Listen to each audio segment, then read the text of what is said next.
The mafias promise episode 2। सुबह की हल्की धूप खिड़की के पर्दों से झांक रही थी। सोरा की आंखें सूजी हुई थी। पूरी रात वह रोती रही थी। कमरे के बाहर 2 बॉडीगार्ड तैनात थे। उसके लिए नाश्ता भेजा गया, लेकिन उसने कुछ नहीं खाया।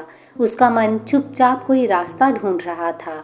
मुझे यहाँ से भागना होगा किसी भी तरह, वह फुसफुसाई जैसे खुद से वादा कर रही हो। जेहोन सुबह अपने ऑफिस में बैठा था। सामने कई फाइलें पड़ी थी, लेकिन उसकी नजर हर कुछ मिनट में दीवार पर लगी स्क्रीन की ओर चली जाती, जहां सीसीटीवी कैमरा में सोरा का चेहरा दिखाई दे रहा था।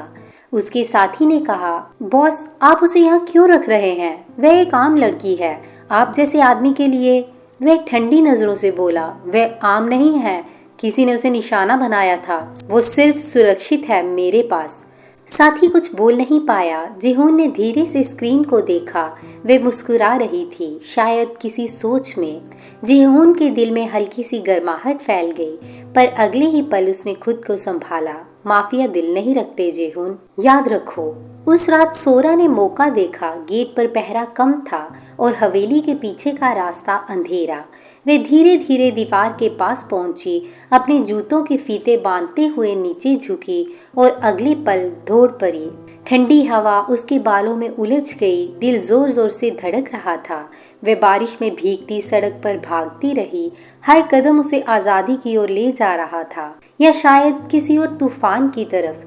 कुछ किलोमीटर दूर एक काली कार रुकी। दरवाजा खुला और बाहर उतरा वही कांग जेहोन। उसकी आंखों में डर नहीं, दर्द था। मैं जानता था तुम ऐसा करोगी।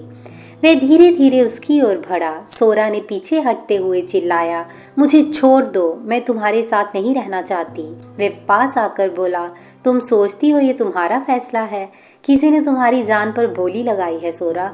अगर मैं तुम्हें छोड़ दूं, वे लोग तुम्हें खत्म कर देंगे। वह हैरान रह गई। क्या? कौन लोग?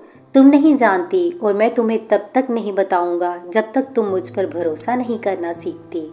वह उसकी बांह पकड़कर उसे कार तक लाया। सोरा ने प्रतिरोध किया, रोई, चिल्लाई, पर जेहोन ने एक शब्द नहीं कहा। बस उसकी आंखों में वो डर था जो किसी अपने को खो देने के डर से पैदा होता है।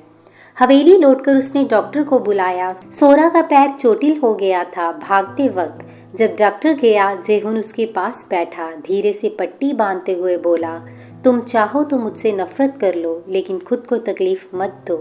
सोरा ने गुस्से से कहा, तुम्हें मेरी परवाह करने का हक नहीं है।